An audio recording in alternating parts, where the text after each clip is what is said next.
Ya, izin bertanya dok, Ya. tadi setelah lakukan laparoskopi ada ditemukan tubanya bengkak dan adanya perlengketan di permukaan hati, itu bagaimana penjelasannya dok? Ya, jadi ini peringatan ya, peringatan bagi wanita-wanita usia reproduksi, jangan mengabaikan keputihan.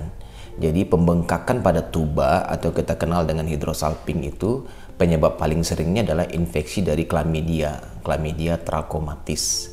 Itu adalah sejenis penyakit yang ditularkan melalui hubungan seksual, baik itu hubungan seksual oral, vaginal, ataupun anal, atau adanya kontak kelamin.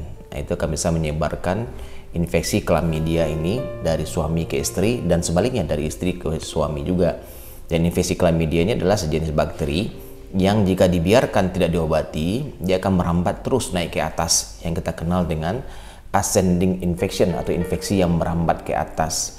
Dan kalau infeksi Chlamydia ini merambat dari vagina, dia akan naik ke mulut rahim, menimbulkan cervicitis, merambat lagi ke dinding rahim, menimbulkan endometritis, dan yang paling fatal adalah kalau dia merambat terus ke saluran tuba, menimbulkan salpingitis, sehingga tuba menjadi bengkak dan bengkak.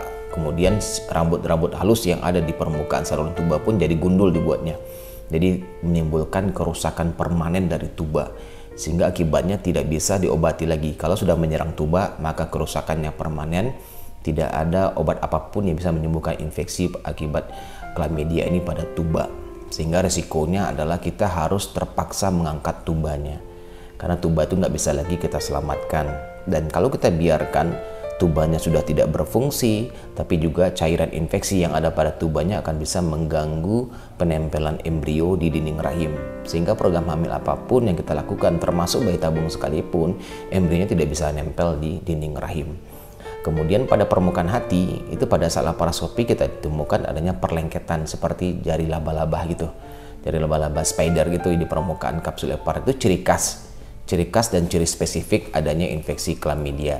Dan kalau ini terjadi, kita harus melakukan terapi. Kebetulan pada pasien tadi yang terkena adalah tuba sebelah kiri, sedangkan tuba sebelah kanannya masih normal. Tapi hati-hati, dia bisa saja merambat ke tuba sebelah kanan juga. Oleh karena itu, setelah laparoskopi ini kita harus berikan obat golongan antibiotik doxycycline selama 2 minggu, atau kapan perlu sampai dengan 3 minggu, dan tidak harus diobati dua-duanya. Suami istri mesti diobatin, dan tidak boleh melakukan hubungan seksual selama pengobatan.